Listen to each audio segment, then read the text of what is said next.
Әне-міне дегенше қиярлар да өсіп кетіпті. Барын жинап алып, бір партия тұздап қояйын.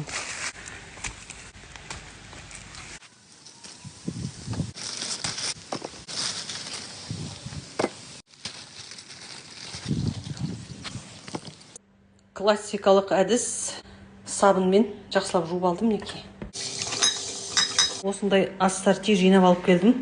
Банкаларды духовкада стерилизация жасайтын болдым. 140 градусқа дейін қыздырып, 15-20 минуттың көлемінде ұстаймын. Қиярлар тап-таза болып жуылды. Енді 2 сағатқа салқын суға салып қоямын. Банканың түбіне укроп салдым. 4-5 сарымсақ, 1-2 қалампыр, 10 шақты қара бұрыш, лавр жапырағын салып жіберемін. Қиярлардың 2 жақтарын осылай кесіп алдым неке. Енді банкаға тығыздап саламын. Бисмиллахиррахманиррахим деп. Банкалар толтырылды. Енді ыстық су құйып 20 минутқа қалдырамын. Кейін бұл суды төгіп тастаймын.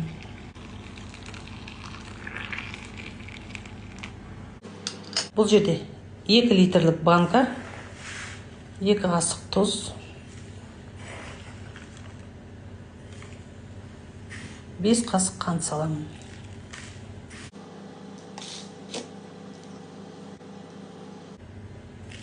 Ащы қызыл бұрыш болса, оны да салып жіберген жақсы болады, бірақ менде қазір ол жоқ екен.